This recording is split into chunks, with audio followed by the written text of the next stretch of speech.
than later. Yeah. That would have been weird, like For- do an hour, be an hour in, and then have to do the whole thing over. Well, That would be funny. here we go. Now we're definitely recording. I see the thing now. Okay. All right. okay, let's see. Let's Check do it for that again. next time. Okay. All right. Man. All right. Sorry about that. All right. 3, 2, 1. All right, folks. Welcome back to Agora Podcast. It's me, Penguin, here with my co-host Sek Agora. Sek, how you been? We're back. It's been a little while for the most part. I think we had one episode this year, but it's good to be back. Yeah, it's good to be back. We'll be doing more of these here in the coming weeks and stuff. But yeah, I've been dealing with some health issues in the winter and the holidays and stuff. So yeah, I've been just kind of getting ready for spring, and I've been behind on everything. So, but yeah, good to be back. It's my holiday season for sure. Yeah. This is it's that time of the year. Yeah, happy Ramadan. Up early. Yep, up early, up late, fasting, doing the whole thing, and it's kind of rough with the the nature greening up again and getting back to business. But that's just how it is this time of year. Yeah, for sure. I bet you feel better after it's all done, though.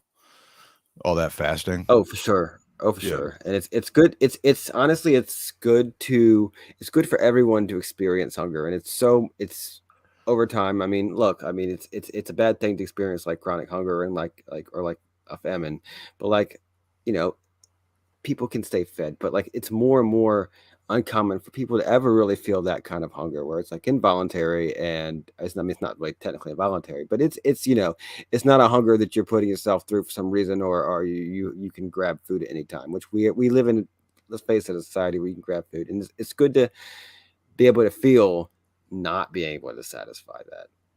I think it really builds you up, and I think it's something that everyone should experience, whether religious or not. Yeah. Yeah, and even just doing like intermittent fasting is supposed to be super good for you. So That's what they you're say. right. It does make you appreciate food more. Well, speaking of going hungry, we got Keith McHenry, the one and only, on the show today. Keith, how are you, man? Oh, doing really well. As well as you could do in the turbulent times that we're in. So, Yeah, but the Food Not Bombs here is doing really great, and that's very inspiring. Being at the meal, it's incredible. awesome. Well, let's Keith, you've been on the show a couple of times, and I'm sure everybody listening is familiar. But just in case somebody isn't, again, who are you and what do you do? If you could give a brief introduction, that'd be great. Yeah, so I'm one of the 8 people that started Food Not Bombs in Boston in 1980, and I've been doing Food Not Bombs ever since. So other people have kind of come and gone over the years of that original 8, and I also am the author of 3 books on. One is Food Not Bombs: How to Feed the Hungry and Build Community, and that eventually went out of print. So then I wrote Hungry for Peace, which is a much larger, expansive book on Food Not Bombs, with vegan recipes for 100 and so on, and also vegan recipes for 6. And then, but it tells you basically how to organize a Food Not Bombs and how to organize meetings and the history of Food Not Bombs, that kind of thing. And then the 3rd book that has been published is The Anarchist Cookbook, which I wrote with my C Sharp Press publisher, Chaz Buffet. And so the bulk of it was actually my writing. And before William Powell, who wrote the original, sort of, I wouldn't even call it wrote, but put together the first Anarchist Cookbook, which most people know of, which it turns out was not that really a part of an anarchist movement at all. In fact, when I wrote him before his death to tell him I was going to rewrite the book and I wanted to use his denunciation of his book, he got back to me and said, yeah, that's fine. And he was teaching. He was a principal at a private school in Kuala Lumpur at the time, and a private religious school, which is unusual for anarchists to do that. And I don't think he really had any history of being an anarchist. He just did the book, according to him, to stay out of the draft in Vietnam, and he put together stuff about bomb making and stuff, and that's how how people associate the anarchist cookbook. It had no anarchism in it, so that's why Chaz and I thought, well, we should just redo the book so that people look up anarchism. They don't get his phony book, they get a book on anarchism. So that's the last one that's been published of my books. And my memoir is Soup Street. I'm have a literary agent that is trying to get it, sell it to a publisher at this point, because my poor publisher is doesn't have the resources really to kick it out there. But the worst case, I'll ask Chaz if he wants to publish it and see what he says. But I'm pretty sure I'll get like a larger a publisher with some resources, a publisher with social media, which is somewhat helpful. And then, but I do love Chaz, so not to speak ill of him, because he and I have worked together for decades, and he's a great anarchist publisher. And then so anyway, I've been doing Food Not Bombs for this whole time. And San Francisco, I did 500 days in jail for feeding the hungry there. There were 45 counts of felony conspiracy to serve free food with the hungry, without a permit that was deleted. And I faced 25 to life in prison in '94. And I settled that case in '95 by pleading out on one of the felonies in exchange for credit for time served, which is where the number 500 comes from. And let's see, I've traveled all over the world speaking about Food Not Bombs, and I've been kind of semi-homeless most of the time. I did do a permaculture school and natural building school for many years in Taos, New Mexico, on a piece of farmland that I owned. I lived in a bus and a van during those years.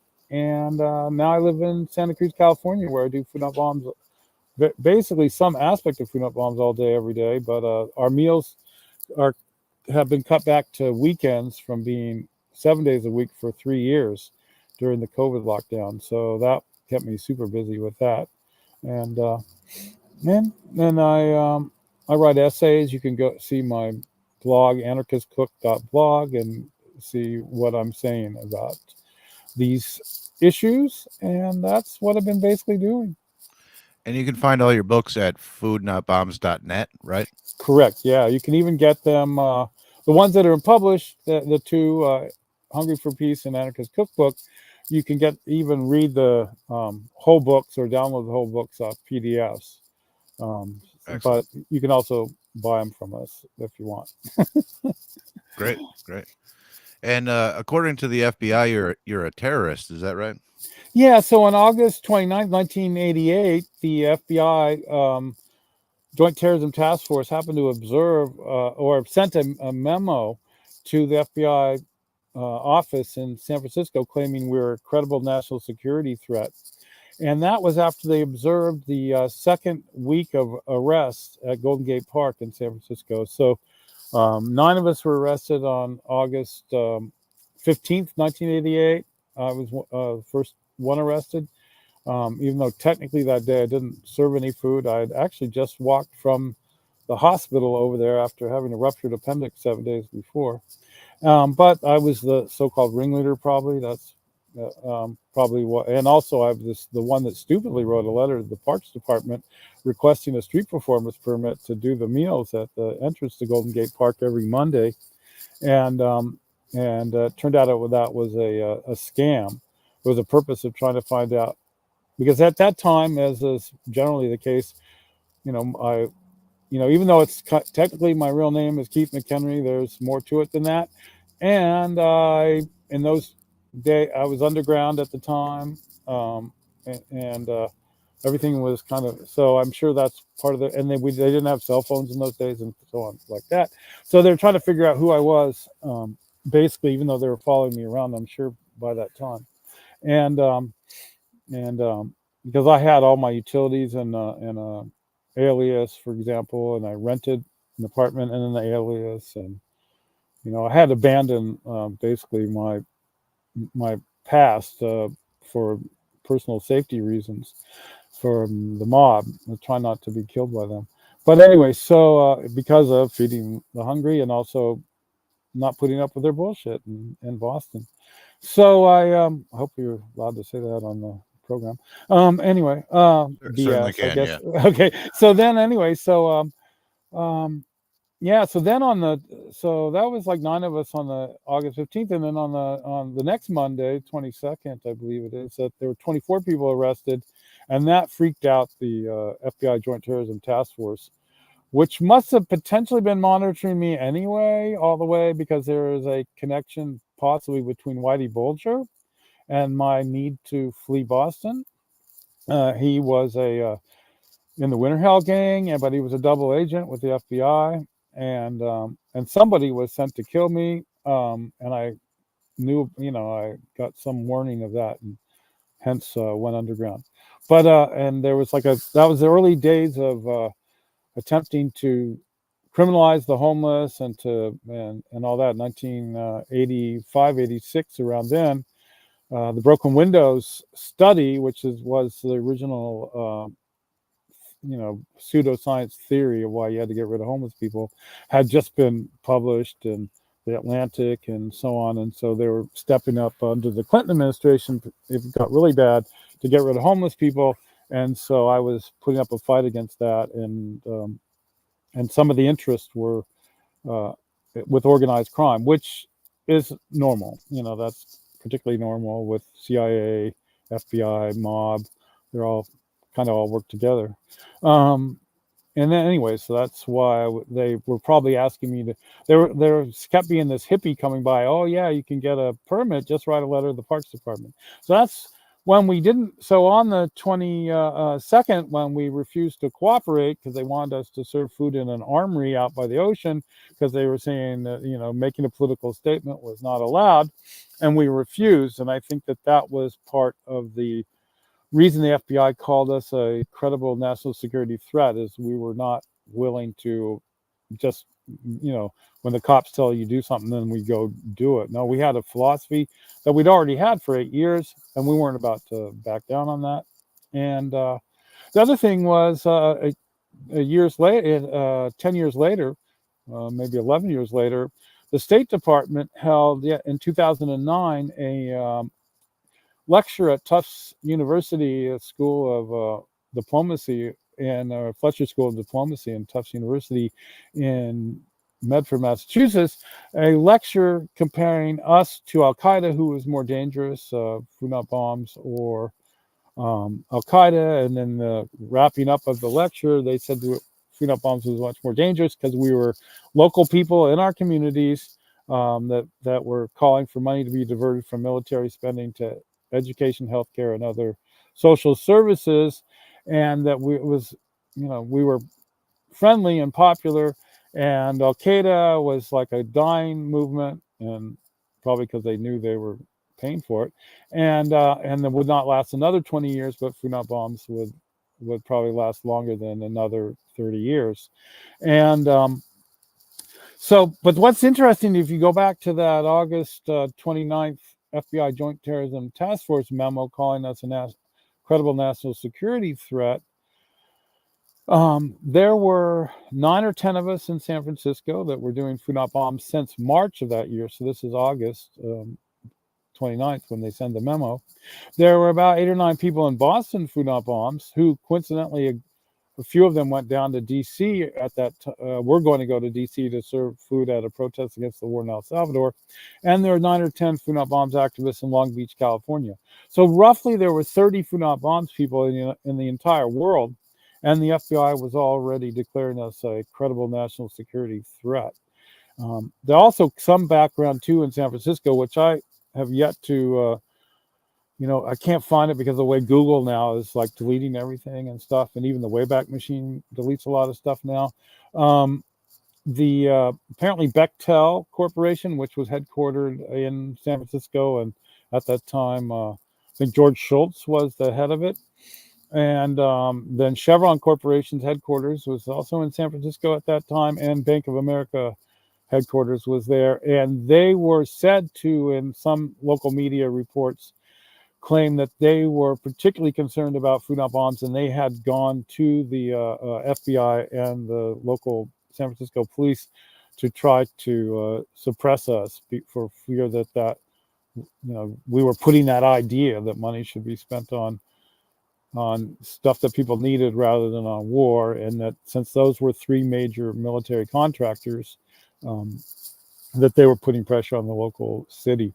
There's also a Hong Kong real estate company that also seemed to be involved because they were trying to gentrify the Haight-Ashbury. In fact, they renamed it Coal Valley to try to fool people into thinking they were not buying property in the Haight, because the Haight was, still yet to be gentrified at that time. And so there was a confluence of interest.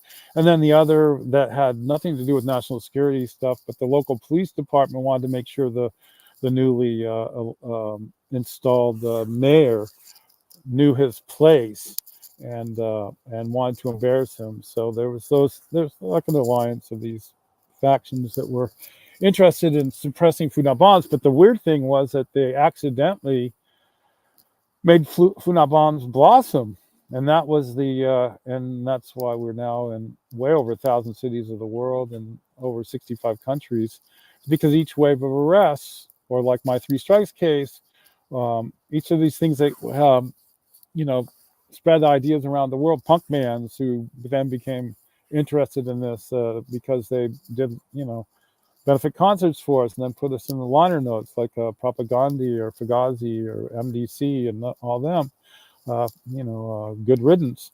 So that spread it around the world. So they actually created their own mistake.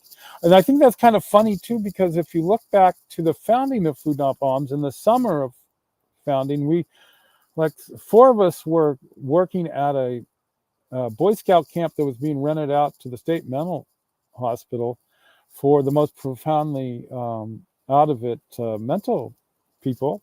And so we had then access to this Boy Scout camp on the weekends for us, and we had a hookup that turned out was probably CIA LSD, but we would do that and dress in Hobbit clothing and stuff and discuss our philosophy that became Food Not Bombs, tripping on what appears to have been CIA presented LSD.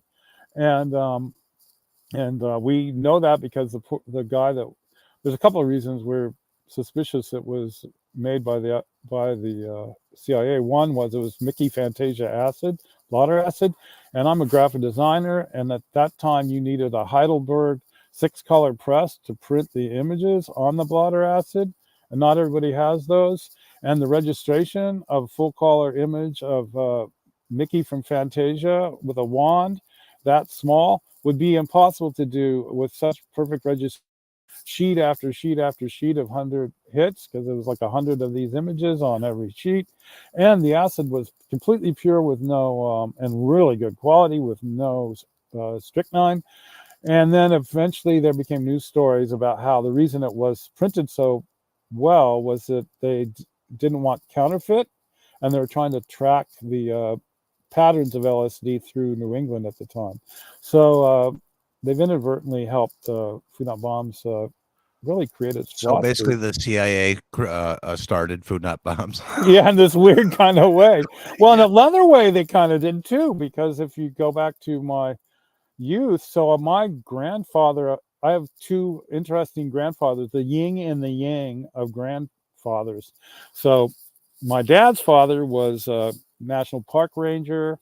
He lived with the Hopi in the 30s, way before electricity ever came to the Hopi land, and then therefore he took me to visit his friends, the elders there, when I was in the 1st and 2nd grades, and I got to see the snake dance, and it transformed my life, spending time on the Hopi land on 1st, 2nd, and 3rd Mesa. He lived at Old Arribe. He was the only non-Hopi to spend time in that kiva there, and he's the only person to take photos in a kiva that was still being used for sacred purposes.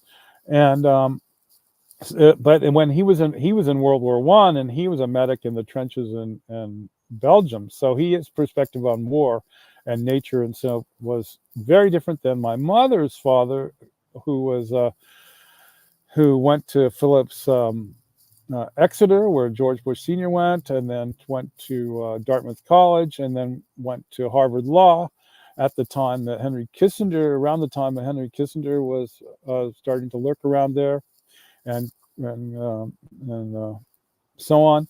So he was recruited into a satanic cult of some nature, which he never told me the name of which he might have been recruited even at Phillips Exeter, but it might have been Harvard or Dartmouth.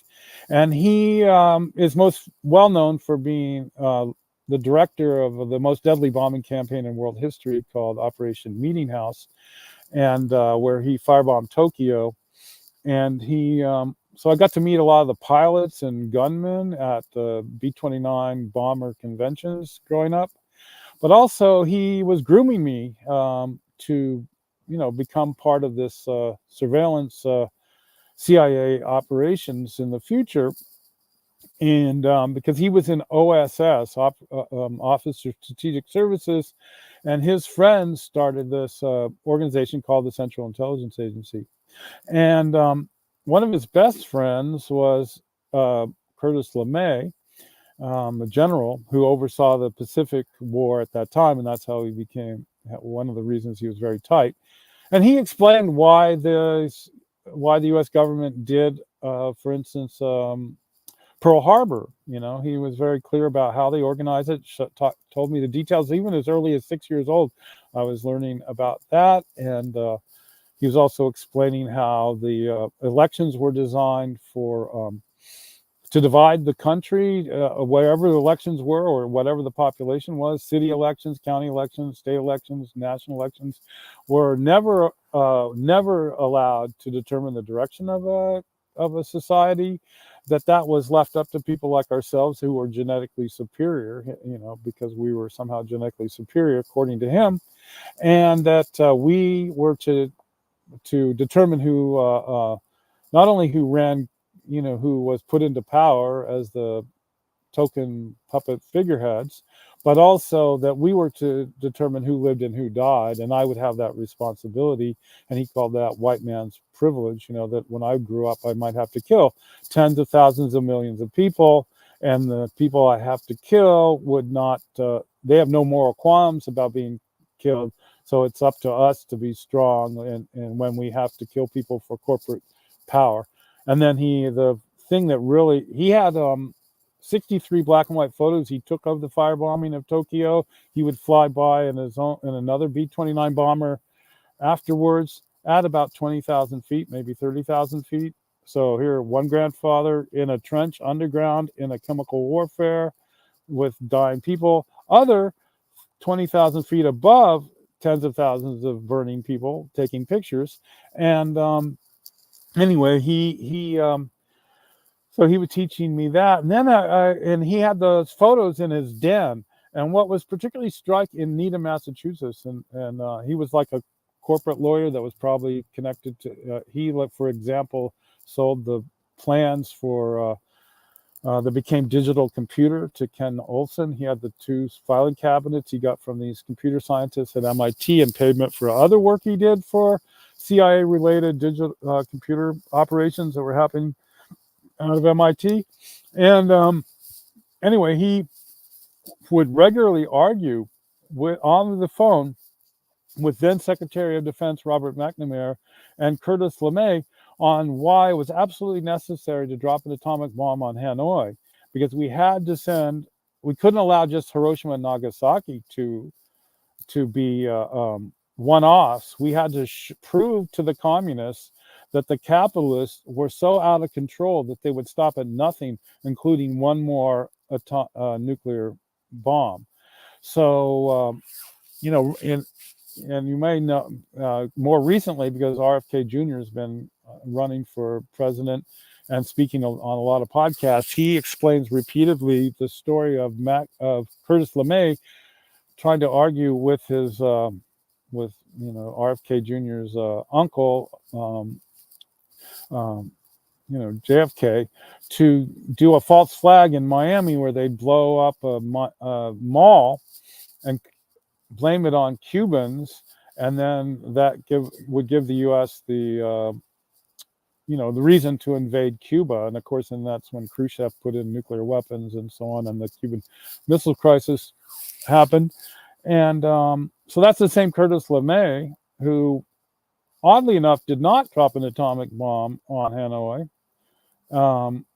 and potentially because they knew there'd be retaliation by Russia or Soviet Union at that time.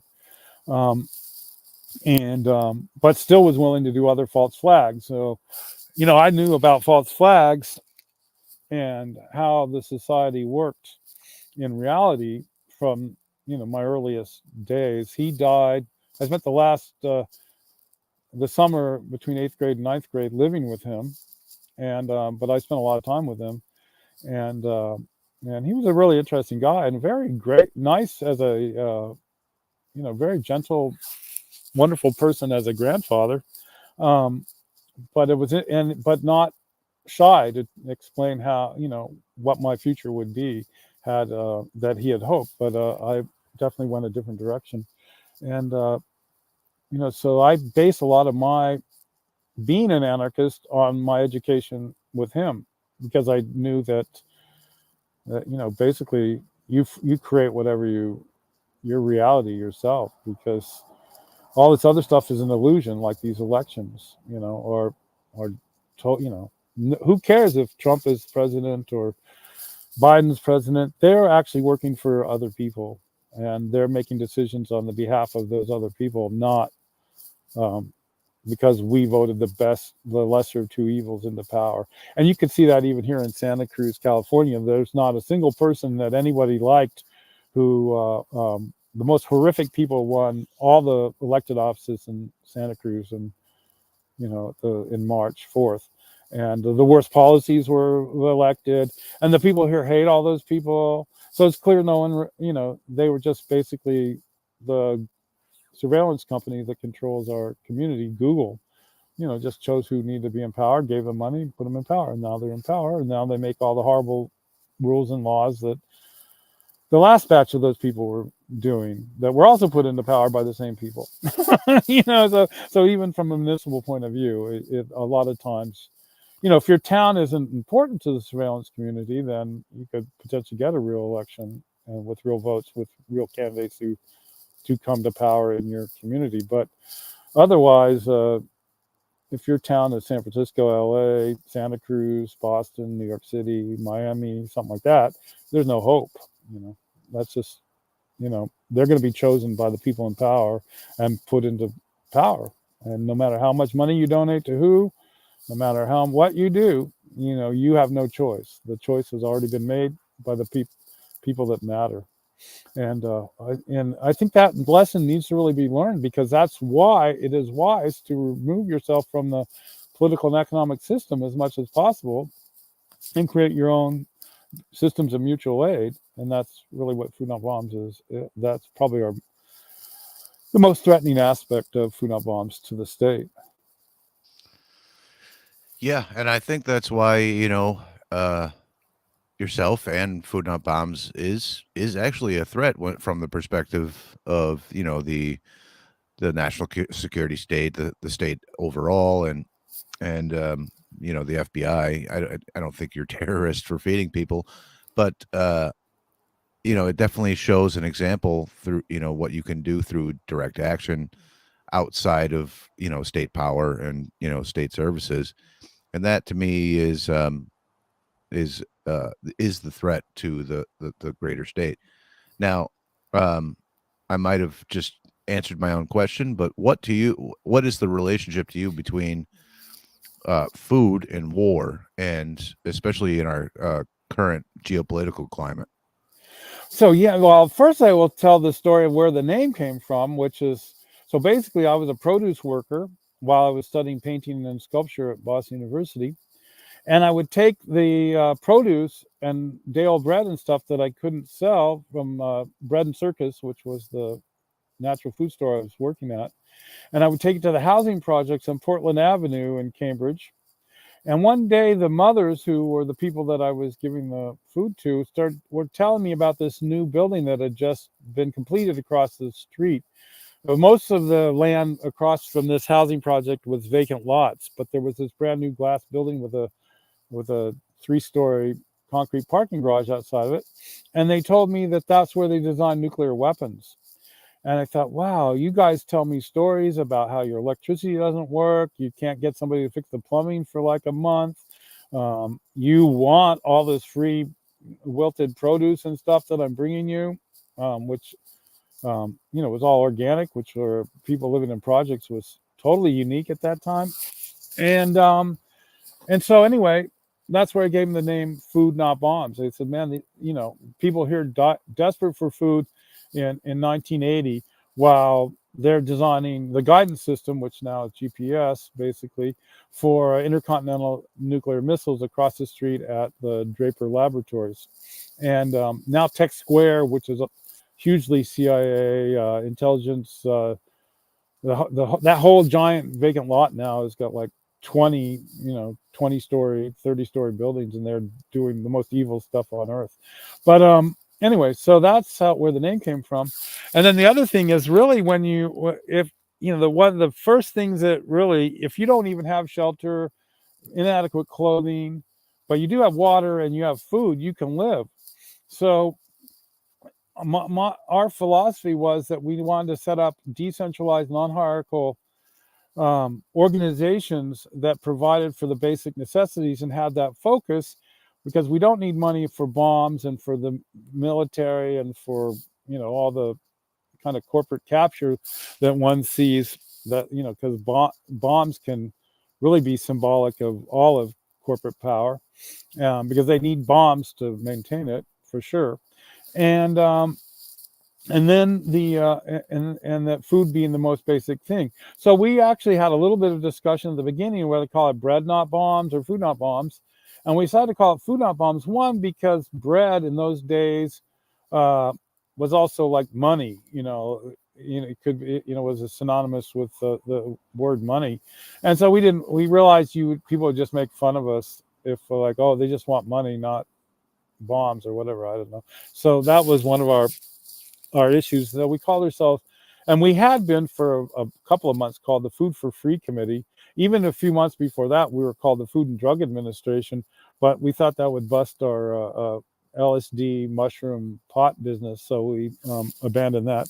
So and then I put a slogan on a flyer, which is actually in the front of the Hungry for Peace, where it says "Food Not Bombs," in quotes, "We never sell out." And we were still the Food for Free Committee on that flyer. And then we decided, wouldn't it be great if we showed up at the natural food store to get the food they're throwing out, and then we said, hey, we're food not bombs, and try to get this mantra into popular culture where people go, yeah, we should be focusing on food and not on bombs. And then at the same time that we started Food Not Bombs,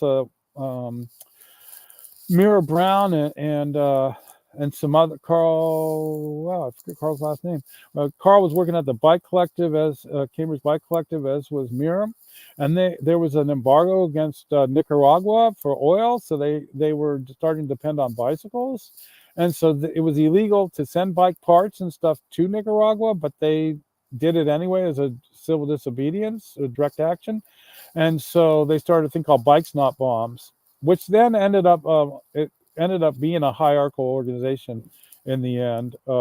In JP, Jamaica Plain, had a staff and so on. So it went a different direction in that regard, but it was bringing bikes to Nicaragua. And then let me jump in real quick. Yeah, you just reminded me of something, and maybe you are familiar with this because nobody else I've ever talked to has heard of this. But when I was a young kid, my parents and all their friends, they were anti-war activists, and they did a thing very often they called a pencil wrap, which meant they wrapped up like pencils and notebooks and all this kind of and other goods. This was during the war in Nicaragua, and they would send them to Nicaragua. Was that a widespread thing? Have you ever heard of that, or was that just something my parents and their friends were into, because I can remember going when I was a lad, and it seemed like mostly just an excuse for them all to get together and smoke pot. But they were sending all sorts of goods to Nicaragua. Was that a widespread thing at the time? Well, amongst the left, it certainly was. So at another couple of years after I left at 195 Harvard Street, the original building where the first collective was. When that collective broke up, I moved into another place called 41 Gardner Street over in Boston, Alston. And one of my roommates there was Jonathan Rosenblatt, and he started a thing called Equal Exchange, because he was influenced by us and what the Bikes Not Bombs was doing. And his purpose was to break the embargo by importing coffee from Nicaragua and selling it in natural food stores in the United States. So that's where the origin of Equal Exchange came from. So their Equal Exchange coffee, which I think you can still buy probably in every natural food store in America. And so I remember those early meetings in the living room with Jonathan, and he was a person that had a bit of resources, and he was very compassionate about what was going on in Nicaragua. Also, I could point out, so it was a thing at the time, and then amongst the people that were aware of the Contra War and the blockade and the violations of the Boland Amendment, which Bill Clinton was involved in. There's a very famous situation where a guy named Hassan Fuss, who was working in the Oliver North Singlaw, Secord network, were flying down guns to Central America illegally to arm the Contras, and then the Contras were the CIA organized terrorist group, and Mira Brown went down there with Benjamin Linder. Mira had gone to Evergreen to learn small scale hydro-powered electricity production, and that's where she met Benjamin Linder. I'd known him from when I was in Portland. He was a clown in the days I knew him, and we were working to shut down Trojan Nuclear Power Station there. But a few years later, probably almost like 8 or 9 years later, she meets up with Benjamin, and they go to Nicaragua, and the Contras actually kill the people in the little workspace where they're doing this hydroelectric generating project. But Mira was away that day to a clinic and did not get killed, but Benjamin did. And that's a very famous U.S. citizen being killed by U.S.-backed Contras in Nicaragua. A lot of people know of Benjamin Linder from that. And, so that was Mira Brown, one of the 8 founders of Food Not Bombs. And anyway, so I think a lot of people, but the war in El Salvador was just like the U.S. war against Russia that's been going on now for over 10 years, the armed conflict against Russia. Most Americans didn't really know what that was about. It wasn't hardly in the media.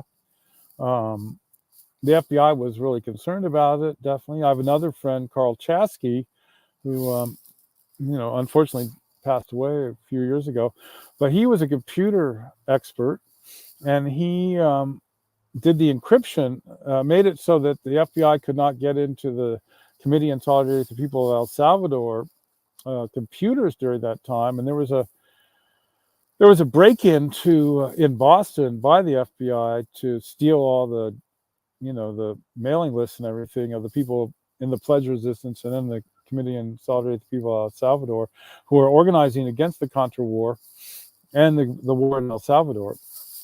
And the FBI, and Carl's, one of his proudest things is the FOIA document showing that they were so frustrated. They said no one in the FBI could break into the C-Space computers because of Carl Chasky made it impossible. And you could also thank Carl for being able to, pay securely online, because he was in the team of anarchists that invented what we now think of as PayPal, and which is run by the CIA. So there you go again. And Peter Thiel and and Joe Lansdale and the other CIA, data collecting experts, basically took that software. Indie Media, that started with Food Not Bombs.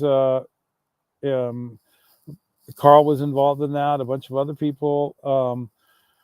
In the lead up to the 1995 Food Not Bombs World Gathering in San Francisco, where over 1,000 people went through the Media Convergence Center, and we had 10 days of amazing actions, and one of them of which was the founding of Indie Media.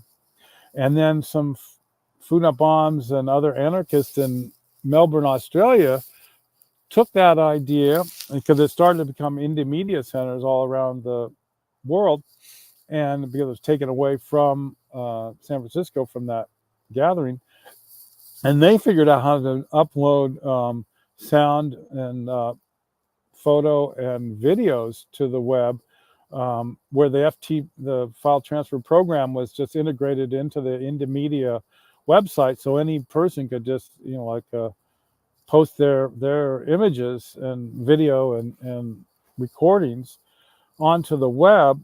And that, by the time of the Battle of Seattle against the World Trade Organization in November of 99, that system was up and running worldwide. And that is one of the reasons a lot of people think of that as the first large, modern protest, was the blockade of the World Trade Organization summit in Seattle.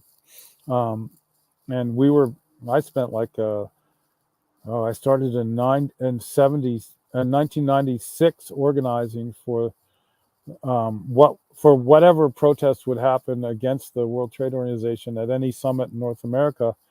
And then and by having this into media, that meant the mainstream media, the corporate media, couldn't suppress the protest, and so it became widespread. Whereas a lot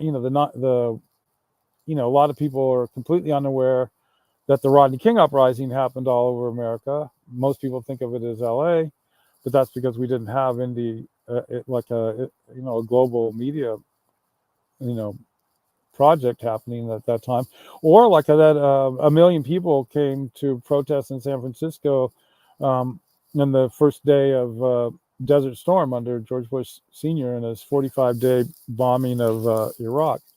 So, that the indie media really broke things wide open. To be quite fair though, there were international media of corporate media at Seattle because it was a World Trade Organization. So, and the protest was quite dramatic, and colorful, and something that European media and Asian media and so on might want to cover. So that did the fact that we shut down the World Trade Organization first summit did make world news, but a lot of it was because they had to compete with indie media's ability to get the word out, and so that I think is an interesting aspect of Food Not Bombs. Also, so we were creating our own media. We also started these pirate radio stations. We had about 400 low-watt neighborhood FM radio stations in North America, mostly in the U.S., but some in Canada, some in Mexico. I was very connected to San Francisco Liberation Radio and had my own afternoon show once a week there. In fact, and when the Zapatistas, so I was connected to the Zapatistas through John Ross before the official uprising, and against NAFTA on January 1st of 94. So we read their communique in English from the pirate radio station on top of Twin Peaks in San Francisco. And then a couple of days later, I had a sign in front of City Hall that said "Viva Zapatista, no NAFTA." I was wearing a chef's hat and chef's coat. And it was at that, because of that, that's when I got framed on my first strike, assault, battery, strong arm robbery, when the mayor's film commissioner attacked me in a phone booth on that day. And that law was 4 days old at that point. So anyway, so there was our media. Then the other thing we had in 92, because the savings and loan crisis, which is like the housing foreclosure crisis of 2007, 2008, it was just another version of it. And the savings and loan crisis was actually a directly part of Iran-Contra, what people call Iran-Contra, where Oliver North, he's probably the most famous person in this thing, were involved in the Contra War, and that's where where Hassenfuss and all the stuff was leaving out of Arkansas, and Clinton was running guns and cocaine, through the Contra War. And the way one of the things they had to get rid of was a lot of money. So one of the things they did was they were able to manipulate laws so that the people running this operation could start their own savings and loans and be, get rid of, have a way of laundering money. And that's largely, for instance, how Phoenix, Arizona got to be so huge, because they had to dump money somewhere. So they built like roads everywhere and fire hydrants and stuff like that. And with the future that all those thousands of acres of beautiful saguaro that were cut down would then be a massive, sprawling, ugly city, and it became that. That was like Charles Keating, Lloyd Benson, the Democrat from Texas. John McCain was their front man for this thing. So that whole operation was the same as why they were holding the hostages intentionally, the 52 CIA spies in the embassy in Iran. And, so there's all these things, covert operations were all intertwined. So with the savings and loan scandal, there's all these, their idea was, we'll just get all this property and we'll keep the money and we'll walk on the mortgages and then leave all these abandoned properties all over America, which they did. So we had broke into, when we find a savings and loan abandoned property in San Francisco, we put our own locks on it. And then we called our action Homes Not Jails.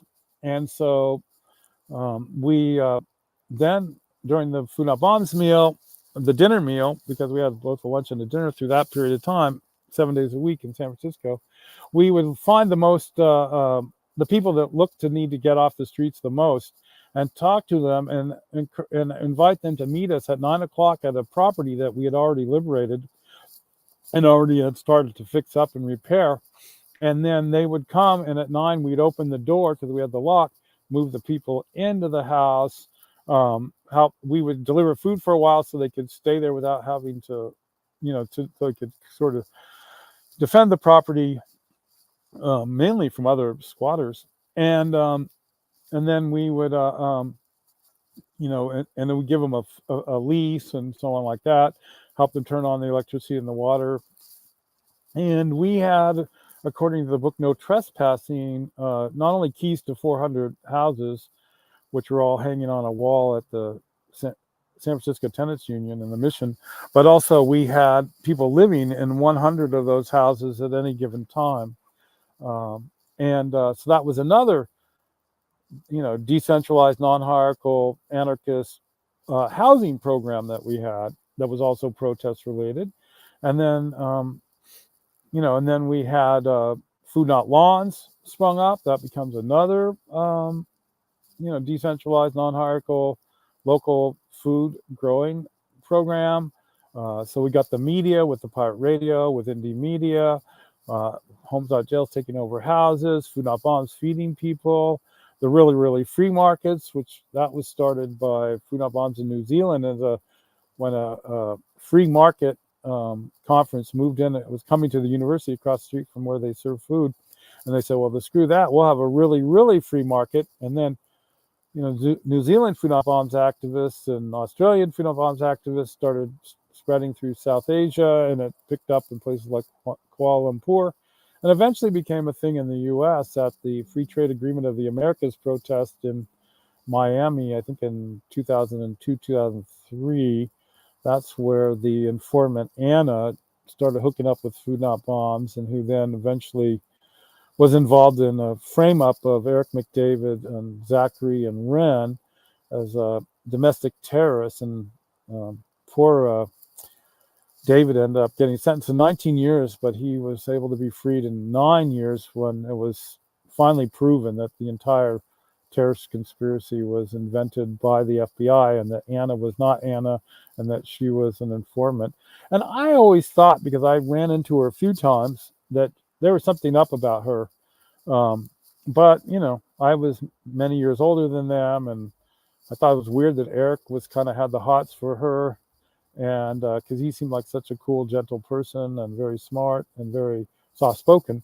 I have a section in Hungry for Peace, and I think maybe even in Eric's cookbook, on how to avoid being framed and convicted of terrorism, partially based on his experience, which is he didn't take it seriously when she was joking about bombing dams and robbing banks and stuff like that. He just thought that was complete nonsense.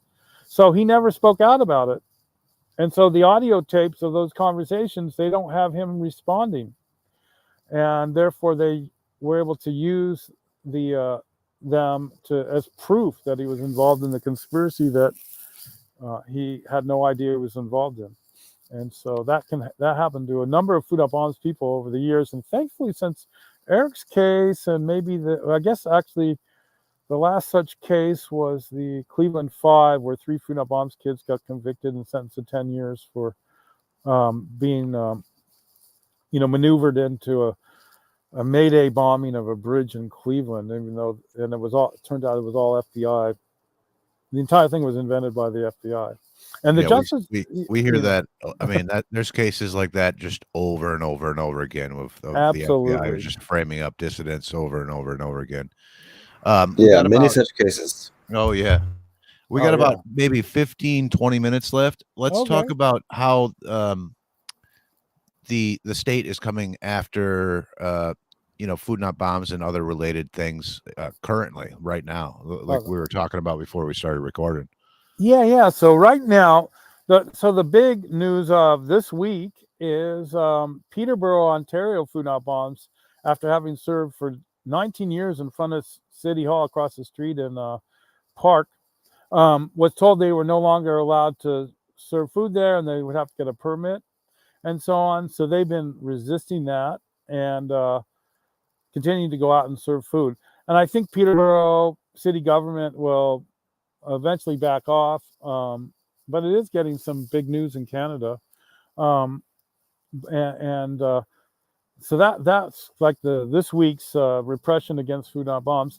Now the Houston Food Not Bombs, which has been an ongoing struggle for a while, they received nearly 100 tickets worth $2,000 each ticket for serving food in front of the library, where they have been for 14 years, I believe. And eventually, it seems like they're no longer getting tickets. And one of the problems for the city of Houston, so their idea, and this is classic, was they wanted Houston Food Not Bombs, like they did with San Francisco in the early days, to move to this underpass by a freeway next to a police precinct, out of the way in a construction yard. And they refused to do that because they're part of what our goal is, to end war. So anyway, so they eventually, when they had the last series of jury trials, or trying to, they couldn't get a jury because no one thought it was reasonable to fine people $500 for feeding the hungry in front of a library. So they had to abandon their legal case. Now that legal case could potentially come back, but they have stopped ticketing. The other place is that there's an ongoing pressure to try to shut down Memphis, Tennessee Food Not Bombs, but those people have been resisting, and the city has not really come down hard on them. I think, they might have Googled Food Not Bombs and found out that after 1,000 arrests in San Francisco and literally millions of dollars, they never stopped the group, and it just continues to this day to share free food. Or Tampa Food Not Bombs, same thing. Fort Lauderdale won a federal appeal and for the right to serve food as a First Amendment activity, and the ruling there was really positive, and maybe they're going to mellow out there. And then the other place is West Palm Beach has been trying to get Food Not Bombs there to hide, and that group has been refusing, and it seems like they may give up on harassing them. So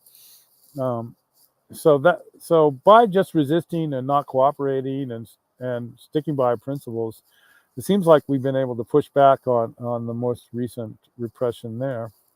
Now, on the homeless issue, which This is something that is, I think, very, very disturbing. And one of the disturbing aspects of it is how few people are talking about it.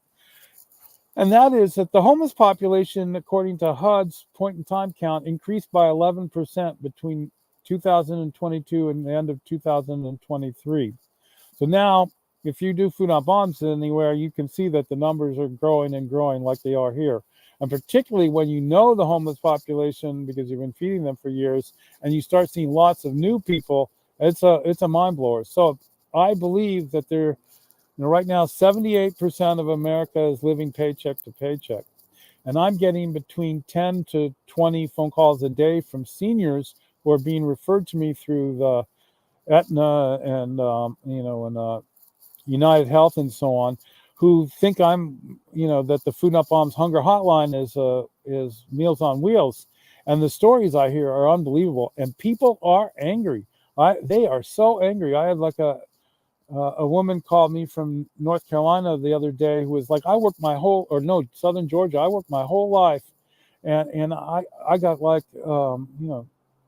like $150 in food stamps a month and hardly any Social Security, and here I am like starving and so on. And why are we sending all this money? Many will speak of why are we sending all this money to Ukraine. I think that's a lot because a lot of people are watching Fox TV, but I agree with them. And people are real mad and they're desperate and they just feel abandoned. And I'm hearing this story like all day long. And then the solutions are so that I think, and then this also makes me think of why the poverty pimp industry hates Food Not Bombs and why they align with these campaigns to stop us, like they did in San Francisco, or like they did in Houston, or like they did in everywhere where the government's trying to stop us. Because we don't get their money. Don't have paid staff. We do what we can't be controlled. And the city governments have food programs turn off the food at will for manipulate the local population. However, that's like really common. So that's another threat to the state. But so anyway, right now there's been a campaign that was started in 2016 by a guy by the name of John Lonsdale. Joe Lonsdale, and he is connected to the CIA. He co-founded with Peter Thiel, who is known for PayPal, the Palantir, which is a digital surveillance company was funded originally by the CIA. So he's a co-founder of an organization started whose seed money was the CIA's money, and whose job is to provide contractor services to all 17 spy agencies in the U.S. plus Interpol and Mossad and so on. And so this man started. So he started the Palantir, I think, in 2004 or 5, and then he started the Cicero Institute in 2016. And one of its principal goals is to make it a crime to be homeless in the United States. And so he's been pushing these laws, and I think he's got like 8 states already have adopted the laws. And he's pushing it all currently. So he's got Arizona, Georgia, Kentucky, Missouri, Oklahoma, Texas, Tennessee, and Wisconsin. But he's also pushing it in California. In California, it's called Senate Bill 1011, and what it would make it illegal to be within 500 feet of almost every place in most urban areas. So you could be given a ticket, or you could be given a misdemeanor citation. And it goes hand in hand with this other philosophy that he's pushing called obligation to accept shelter. So in Senate Bill 1011, they can let you sleep on the street if they don't have adequate housing, shelter. And it was written in such a way because there's a Ninth Circuit Court of Appeals case called Martin versus Boise, which was meaning that they could just tell you to move and they could confiscate all your belongings, but they couldn't really criminalize you just for being outside. They'd have to make up some other crime, which they would often do. So in this case, they decide they would make it an over crime in the entire state of California to sleep in all kinds of places, like 500 feet from open space, schools, government buildings, things of that nature, and so he's pushing that across the country. The most egregious one is Kentucky, where they are not only making it illegal to be homeless, to have homeless encampments or to sleep in doorways and so on, but that the public can use their states stand your ground law to use guns on homeless people if you feel you have to. So that is happening. Then in California, there's also a proposition that just passed called Proposition 1, which was touted. They were using the state of California, and it was like a Governor Gavin Newsom campaign, basically, where it was like they had help not tents or something, and they're claiming that they're going to help you by putting you in a mental hospital and putting you on psychiatric drugs, and that's a bond measure that raised $6 billion to build mental hospitals to incarcerate the homeless. And they already have a statewide thing called the CARES Court, where you go, and I have a couple of friends have already had this happen, not even with the CARES Court. They just they just captured homeless people, diagnosed them with mental health issues that they did not have. I mean, they had issues, but not the ones that they were diagnosed with. They just were, unusual people, hippies, basically. If you can diagnose them as hippies, and then ruined their lives, and they became wards of the state. Their money's controlled by a public guardian, and the courts tell them where to go, what to do. So put them in mental hospitals until they lost all their property, and then and force them into being drugged. And in one case, the person went cold turkey on these psychiatric drugs and died of a heart attack shortly afterwards, within a week or two. And the other is just lost like 100 pounds in 6 months and is now kind of bedridden in a facility. But he did like weeks and weeks in mental hospitals, drugged against his will, and lost everything he owned. And so now they're going to make state policy here. What do you think is behind this push, and what does it have to do with the CIA? And, does this have anything to do with the potential for another world war? I think that's why we should be so concerned, because this is we are going into World War III. I mean, maybe during this podcast, hopefully no tactical nukes will be used this week, but it is getting really heavy. There's like another 24 heavy bombers are currently, as we speak, bombing Ukraine from air bases out of Russia, and Ukraine is bombing Crimea like crazy. And you've got like all kinds of U.S. and European politicians talking about trying to overthrow Putin, and they have been now for several years. And and the New York Times even came out. The CIA intentionally leaked a story about themselves to the New York Times, how they're involved in the original coup, or the second coup, the one in Maidan coup in 2014, and that they've been running that war, according to them in this New York Times article, for the entire 10 years. And so, and of course, the CIA actually got its start in Ukraine right after World War II, when they first started, and they've been collaborating with Nazis since that time in Ukraine, which is why, you can get like organs from Ukraine, you can get brides from Ukraine, you can get orphan kids from Ukraine. All that has been happening for the entire time, largely because there's such a huge influence by the CIA on the Ukrainian society. But and why there's such a large Nazi movement there, because they've been cultivated since World War II by not only by their own people that are Nazis, but by collaboration with the CIA.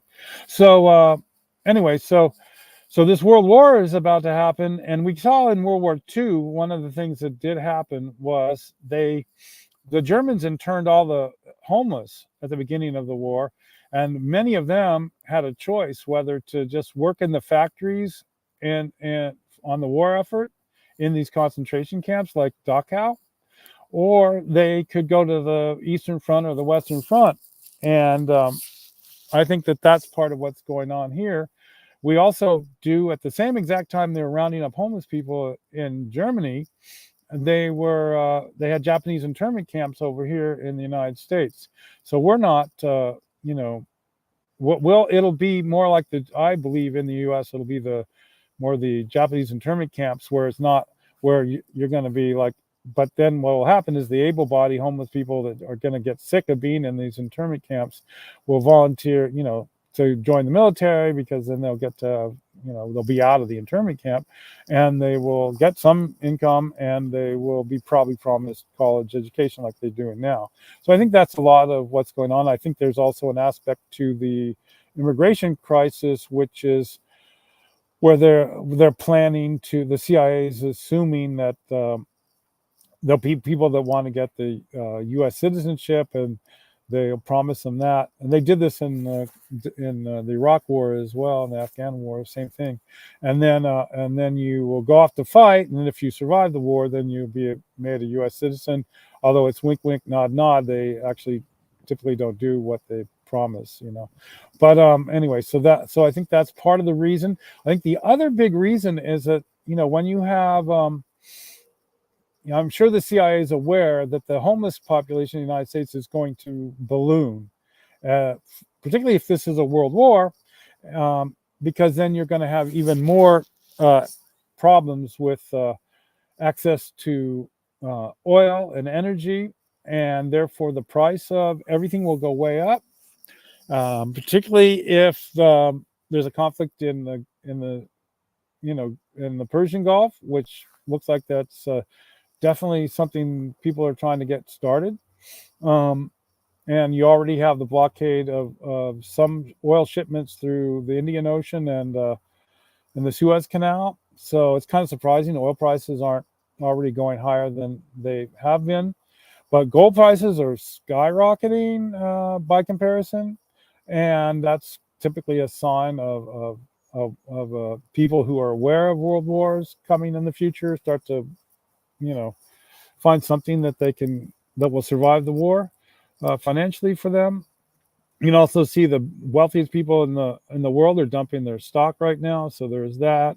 So I think what's going to happen is that they know that millions of Americans will be homeless in the near future, and they've got to have a plan for that, because their plan definitely is not, and could have been for the entire 44 years of Food Not Bomb's existence, to create have wages and benefits that made it possible for and cost of rent and mortgages and so on to be something that people could afford.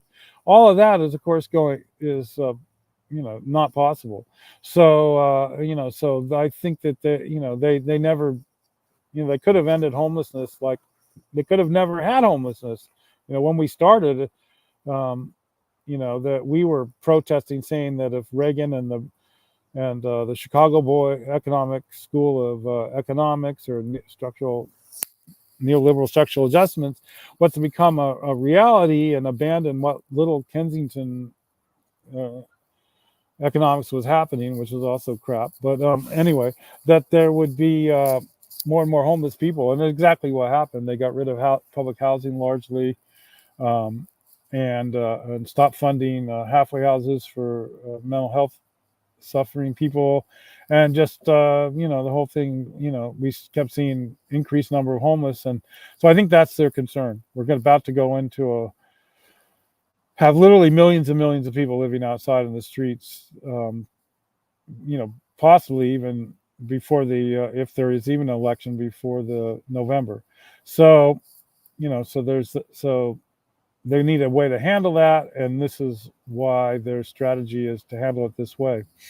And of course, if they've got plans like that, sorry to cut you off, that means that we need plans of our own. And now, I mean, the time was yesterday, but now is the time that we should be building systems that exist outside of the state control. I mean, everybody here, I assume, would agree. And you're an excellent example of that. And I hope more people look to you because man, you've had a wild ride.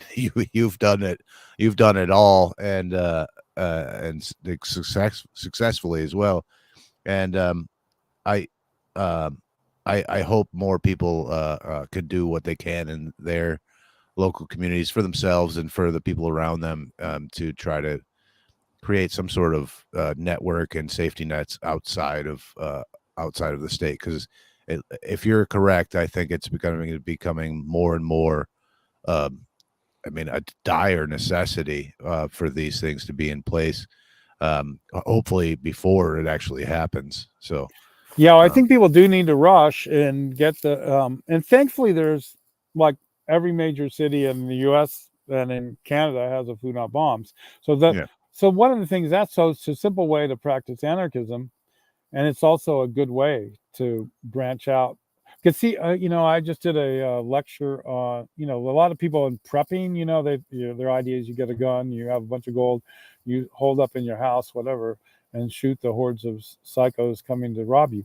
But the reality is, the real solution is to have community, because if you all band together, so I know just from doing Food Not Bombs Forever, when the homeless community in my town, and this is everywhere, are the people that did build your town. They're the electricians, they're the plumbers, they're the farmers, they're the the people that paved the highways, they're the people that prepared the meals. So you have all those skills we even have people living in Teslas eating at Food Not Bombs in Santa Cruz. So because the high tech industry collapsed, and Google's laying off thousands, I guess 25,000 people have laid off in the last few months in Google, and we're the headquarters of Google basically. But we have that talent out there. So it's a matter of building community and working together and encouraging the best of one another, and so we do have that nucleus right now, but that it's working together to support one another in chaos like this. And one of the lessons I learned, I know we have to stop soon, but when I started Food Not Bombs, there was this Al Vellucci was the mayor of Cambridge, Massachusetts. He loved Food Not Bombs, and the city council totally loved us. One of Carol Hill, city councilor there, was in the Black Panthers and in the Black Panther breakfast program and so on. And so he would often speak about that spirit of the Great Depression and how the government, particularly in the beginning, completely abandoned everybody. And it was like this beautiful experience of everyone coming together once there was no money to be sought for.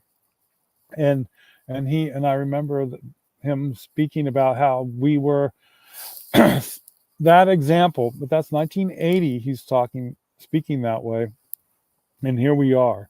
So yeah, just collective working together as equals in your community, and using the resources of the human knowledge that we have is already in the homeless population and the people about to become homeless. That's where our strength is, and just be community based, locally based, where you can ride your bike with the message to the people you need, or you can hold the sign on the street corner of the news of the day, because if there's no electricity, which is in any ongoing way, that's a definite possibility. They'll, hopefully, we're actually friendly with the local on the ground police people, and even the chief of police in this town, even though they are ordered to do ugly things to us. But we know when the push comes to shove in every revolution, your politeness, their families are becoming homeless too, right? The cops' families are moving to the streets.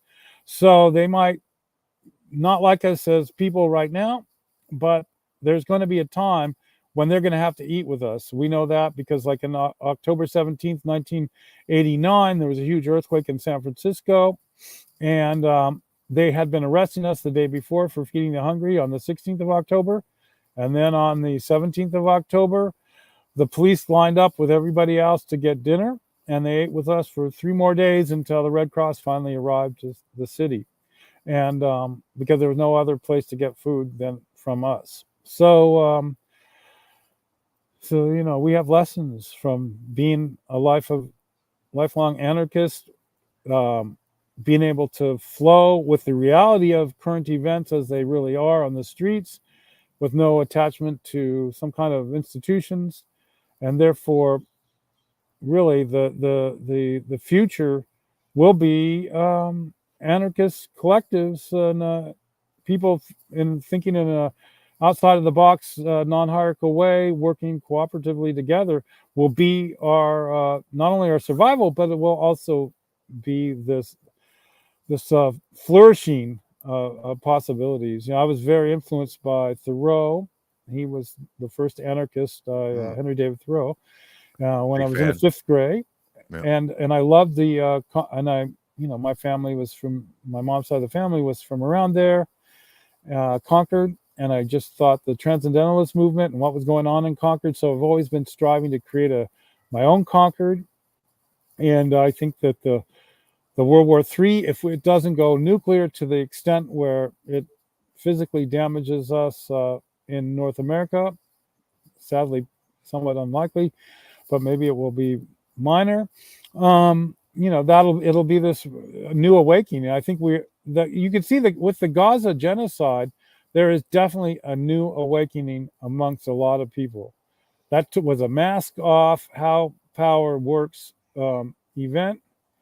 Is an event of that nature. To see such brutality go unchallenged by other governments in any real way, oddly enough, in the ugliness of that is providing us with an odd possibility of hope of many, many more millions of people realizing they can find no hope in electoral politics. They can't find any hope in following the directions of those in power, of cooperating with the political and economic system that is failing literally billions and billions of people worldwide, and who is intent on creating a global dystopian digital prison, centralized prison of all of us. So it's a yin yang again, where we are the hope, we are decentralized, we're like the forest, we are many people from many, that decentralization energy of nature is really our future. If we're going to have a future, whereas this monocrop, centralized, top-down authoritarian world government system that is jockeying for total control is likely to fail, because it is not like the forest and the ocean, and the land. It is devoid of it. It's nothing but a technocratic, authoritarian, lost, soulless world that they're trying to create, and our many spiritual backgrounds and so on, and the diversity of the actual people that are making the world happen in real life, the workers, the deplorables, the essential workers. There's a great deal of hope in that, and that's what that personal contact every day or every week at a Food Not Bombs meal or other mutual aid projects is so fundamental. And to have 44 years of practicing, I think does, we've been looking at the long game, because, and thankfully we are maybe at that point where it's like the 100th monkey idea that we used to talk about in the anti-nuclear movement in the 80s, where for some reason monkeys started washing their food in a stream, and all monkeys all over the world started doing that because of some kind of consciousness that protected them from whatever that they were subconsciously perceiving was important to do. That story may be hopefully becoming a reality under the circumstances that we face now. So, well, very, very well said. I could not have said that better. And we got to wrap it up here. Okay, cool. Beautiful. It's about dinner time for me, but thank you again for coming on, and thank you for all that you do. Penguin, do you have anything to add real quick? No, that was a great. That was some wild stories. So I definitely I had no idea, even with your previous appearances, that you have just probably tons of stuff that you haven't even touched on yet. But you've definitely lived an amazing life. What Oh, you've thank you done so and what much. you've spawned that you haven't done directly, but just all the stuff that you spawned and have kept tabs on and everything, and the people that you inspired. So yeah, thank you for coming on and telling us about all that.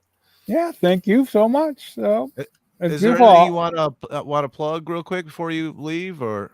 Well, the main things are, it's for people to go to foodnotbombs.net and either start. So if you go to the tab that is volunteer, you can see all the types of potential tasks that local Food Not Bombs uh, have. There's a map on foodnotbombs.net under locations where you can find your local chapter.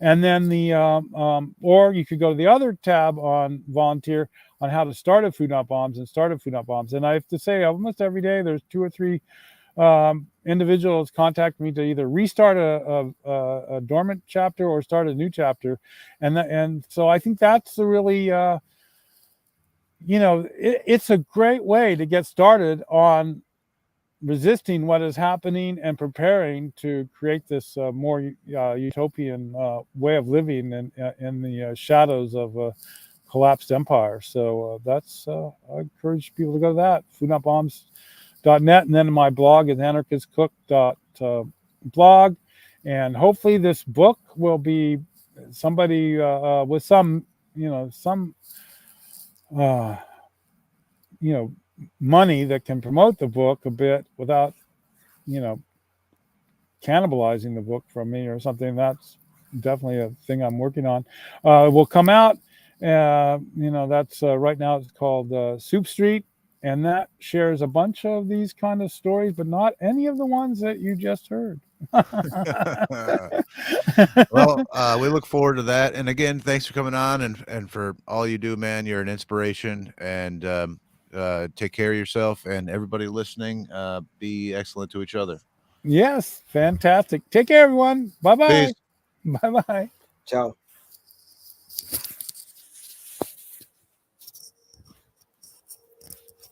Okay, let me see here. I'm going to go to